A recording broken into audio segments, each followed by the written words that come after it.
Oh, hey, what's going on? Got my little shoe here. I'm sorry you guys caught me on that. Oh, I'm just kidding. We're going to use this as a prop to talk about how to do handstand push-ups better. This is the open video for 18.4, and it is Diane, right? So for most people, it's just going to be a Diane workout with a little bit of extra at the end. We're going to talk about kind of the different classes and kind of where you may lay in the spectrum. So stay tuned for that. So what I'm going to do is I'll go over the overall stuff, and then I'll break down all the movements, and we'll take a look and go through that. If you guys have any questions, you can post it to the comments, and they should pop up, and I should be able to answer that for you guys who are watching live.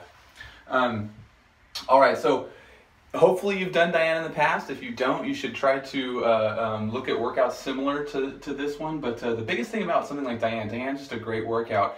I personally don't program it too often into the regular gym programming because people tend to get carried away, and I've seen multiple cases of people injuring their back with that combination. And there's lots of reasons why, but the push-up variation is a great variation. So just check your Diane time. If you can do 3 or 4 handstand push-ups in a row and consistently, you should be able to finish this under the time cap, assuming the weight's not too heavy. So definitely look at your old Diane time to kind of know where you're going to stand. The biggest thing is these new standards, and we'll talk a little bit more about those standards here in a minute. But the new standards for the handstand push-up, there's actually a bear crawl, which is an entirely new movement. For the open, we've done it twice in the last 15 days. So we happen to be doing bear crawls and handstand walks twice in the last 15 days in Thrivestry. But so you guys are like, man, we just did these like so much. And they're like, yeah, good thing we did, because now they're in the open. And there's also a new standard for the handstand walk that we haven't seen other competitions to clarify that. So you'll definitely want to hear about that. The other thing I like to always, sometimes I wait for the end, but should you wear a belt? Yeah, you should wear a belt for most people. The belt is going to obviously help with the deadlifts and kind of fatigue as the back starts to get tired.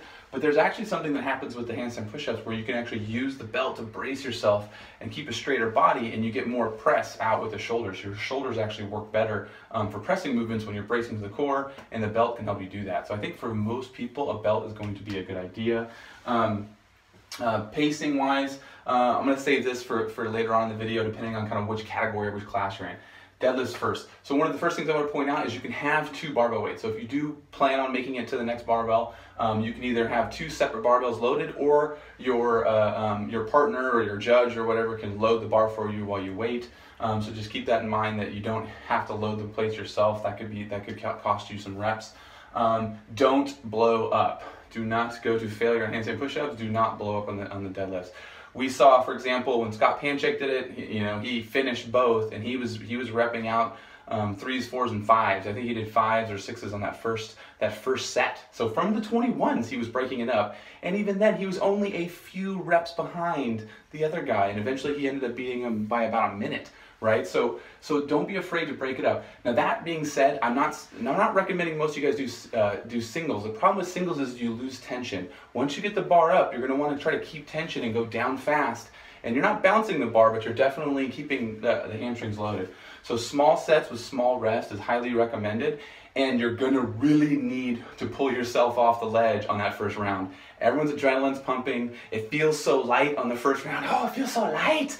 And then you're like, no, I can do it. I'm going to go 11 and 10, or I'm going to go 10. I'm going to go 21 in a row. I feel good. I've seen that happen on Diane, I don't know how many times in legitimate competition as well, regionals, things like that. So you definitely want to be careful with that first round of deadlifts.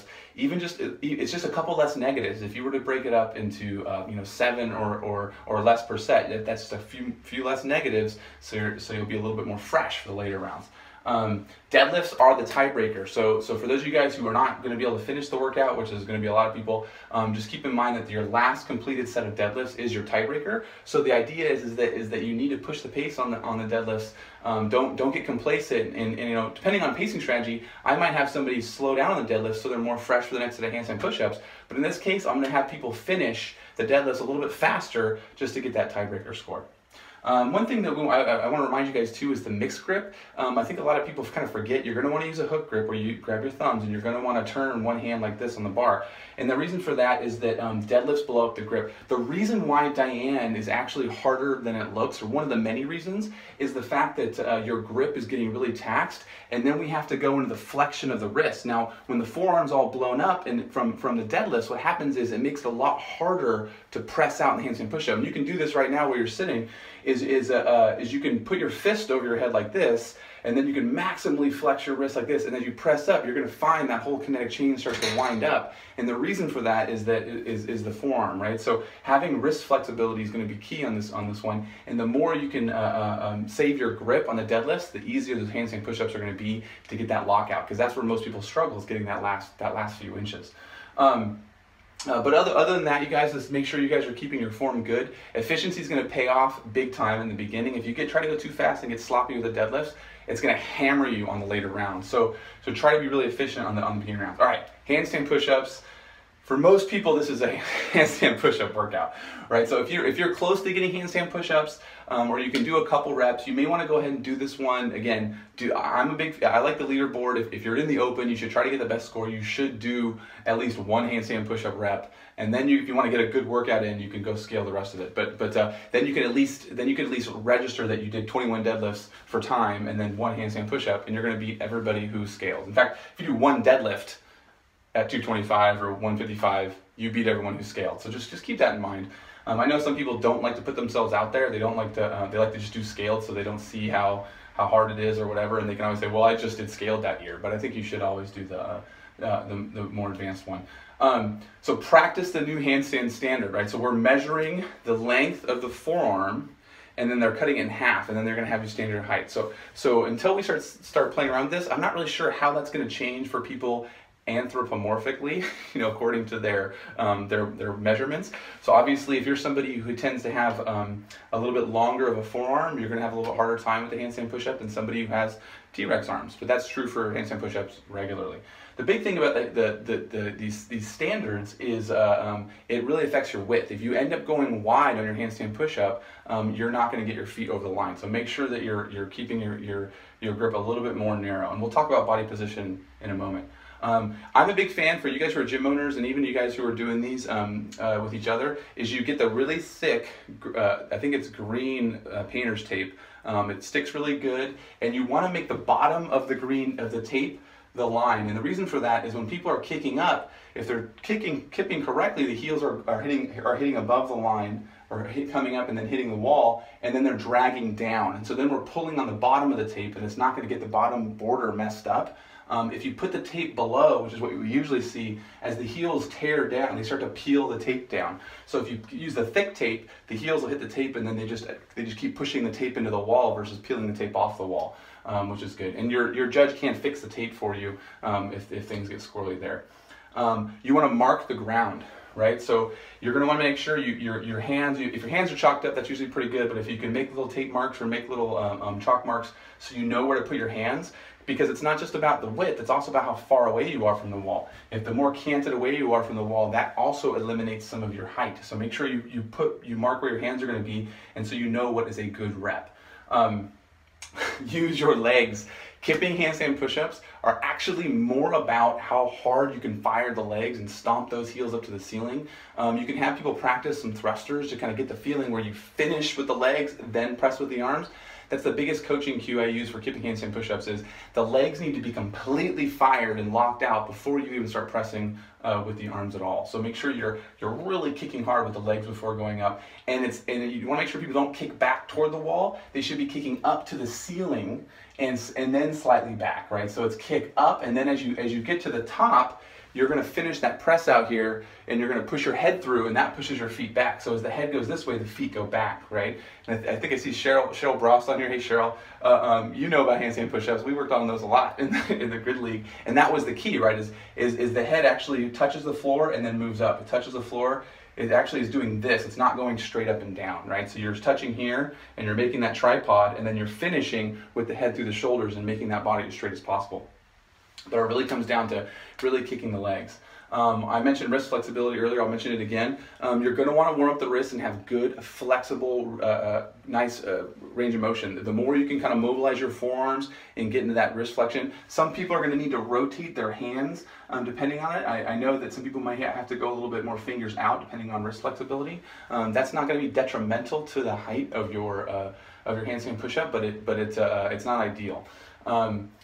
Now, there's this body position thing, and this is where people usually get really messed up on the handstand push-ups with this height standard, with the line standard. What we see is people will be too far away from the wall, so their hands are too far away, and then they also tend to hyperextend their thoracic, so they're down here and they're in this hyperextended position, and then their shoulders are weird, and they're kinked and broken in multiple positions, and all of those things add up to less height.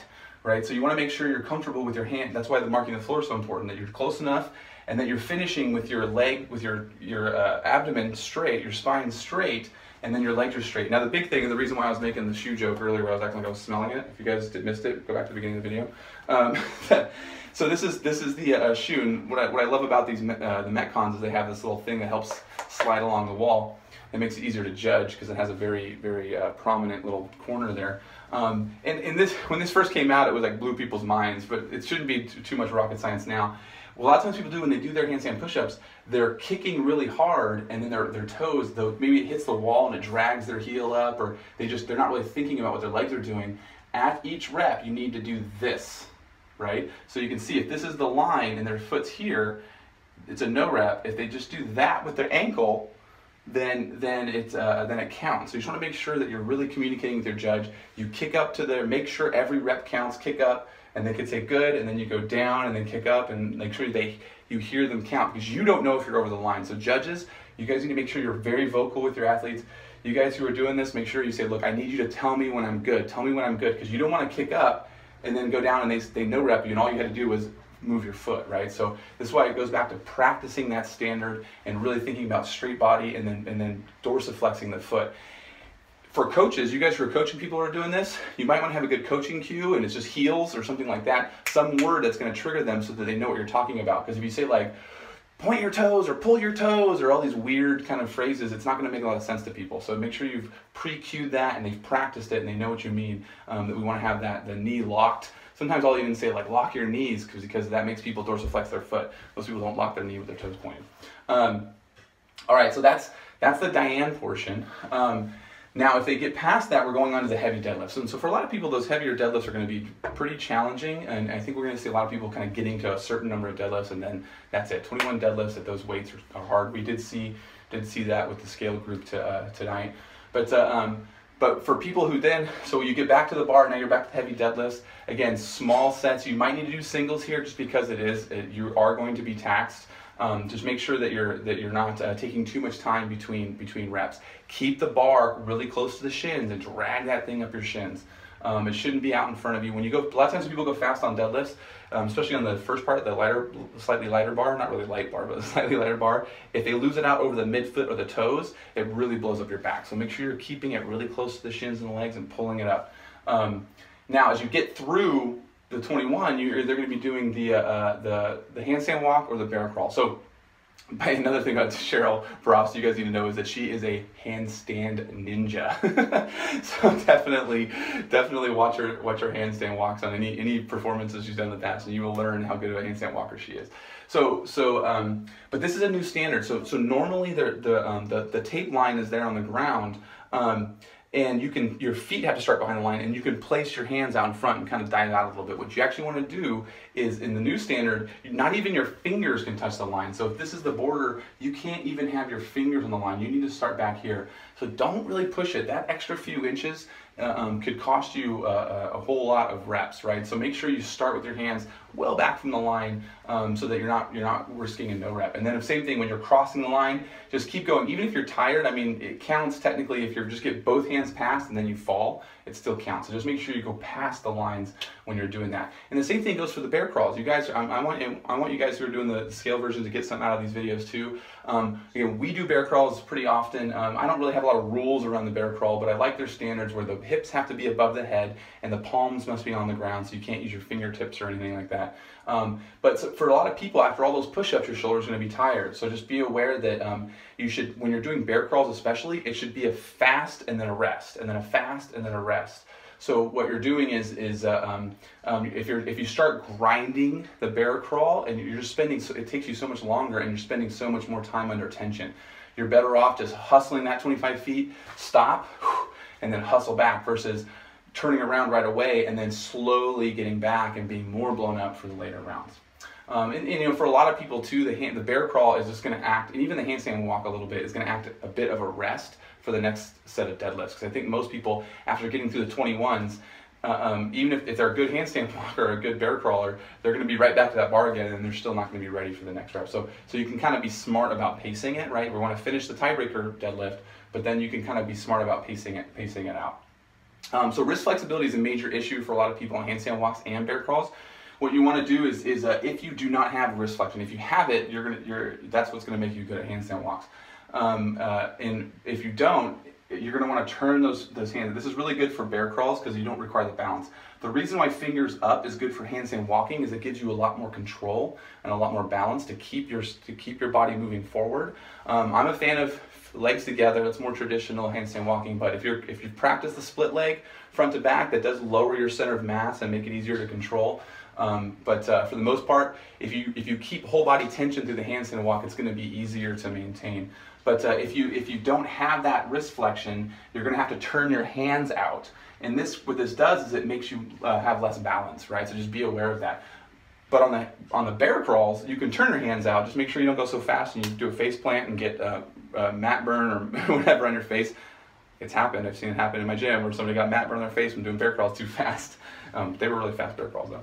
But so be smart about your rests. You know, don't try to grind. Sometimes you're going to want to grind it out, especially on the bear crawls. It's better just to move fast, rest. Move fast, rest. One thing I put it here big, and I want to go back to the handstand push-ups, is don't go to failure. And this is where having somebody pace you and a coach watching you do this is huge, because what ends up happening is people, you know, you're in the moment and you're kipping. The legs help so much, you don't realize how tired your arms are. And then all those forced negatives, because you're lowering yourself down and coming down on your head. Make sure you got a good pad for your head, by the way, so you don't jack up your cervical spine. But make sure that you don't go to failure. If you go to failure, it's like anybody who's done kipping handstand push-ups and even push-ups, right? The push-ups with the scale standard, it's like all of a sudden you hit a wall, right? So you're better off, again, being very conservative, especially in the 21s and the 15s, then you'll finish strong on the 9s. These handstand push-ups are worse because of that standard, right? So you don't even know why you're not getting no rep. You might just need to do this, right, to get that last little bit and move your ankle. But if you go to failure, it's so much harder to come back from it, right? If you go past the failure point. So really try to avoid failure on the handstand push-ups and the push-ups. That's gonna help you pace better for later rounds. Pacing. I told you guys I'd talk about this. So the group A is probably finishing Diane. I think most people are going to be able to finish Diane. And again, if you can't, then you should maybe do a few reps and then do scaled. And then get somewhere to that heavier deadlift weight. So maybe they do the 21, maybe a handstand walk or a bear crawl. That's kind of class A, right? And so you people are going to want to pace it the first round extremely deliberately. And remember that it's 21, 15, 9 is 45 reps. So that means that basically when you finish the 21s, you're basically halfway done with the workout, and from a rep perspective. And so if you were to say, okay, I want to have 2 minutes to do the deadlift and maybe the next handstand or whatever, you're gonna want to finish this. Try to pace that first round so that it's a couple minutes, maybe even 3 minutes, so that you can go a little faster on the next round, a little faster on the next round. You don't want to blow up on that. So this is a 9-minute workout, right? Yeah, so it's a 9-minute workout. So if you need to finish Diane around 7, so that means that you should probably be doing, again, 3 minutes, and that'll give you 4 minutes to finish the next 2 rounds. The next group B, is going to be kind of finishing Diane and definitely finishing the deadlifts, or has a really good shot at finishing that. These people are going to probably want to have a 5 or a 6 minute Diane, so legit Diane, 5 or 6 minutes. You're going to most likely be able to get to that next bar and have a minute or two to finish the deadlifts, and then do a handstand walk or whatever, or a bear crawl, and come back and get more. The reality is group C is to finish both. Most of these people are going to have a sub-3 Diane or something in that nature. You know, Scott Panchik and Goodinson did it, and like they both did sub-3. 256 for Scott Panchik, who beat Goodinson by a minute.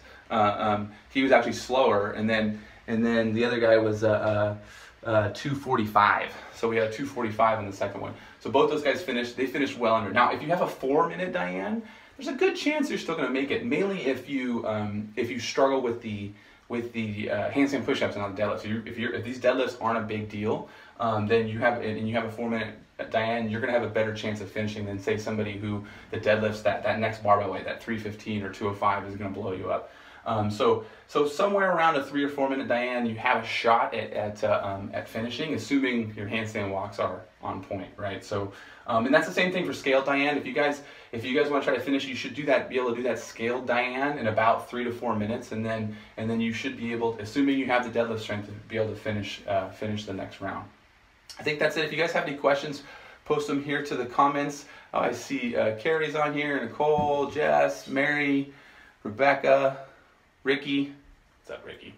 Ricky had a dance video. You should definitely check it out. He did a Magic Mike video at the gym while he was vacuuming. It was awesome.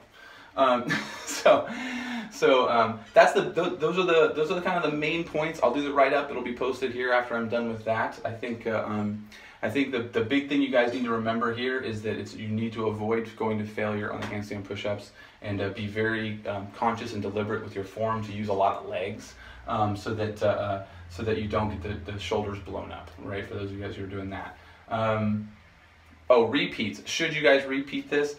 This one, if you don't get very far, it's not that many deadlifts, but the chances are it means it's a heavier weight for you. If you're just somebody who struggles with handstand push-up timing and you don't get very far because the handstand push-ups kind of messed you up, you might want to take a second crack at it. I really think you should try to just get it done the first time and get your best score. You go back and read that article I wrote about doing repeats. But if you get into the 21s or the 15s on the heavier deadlift, you may think it's not the best idea unless you totally screwed up the pacing on the Diane. I wouldn't recommend it in so many days in a row. It's going to blow up your back. But for people who are kind of in the A and the B categories, a second attempt a few days later isn't going to be totally detrimental.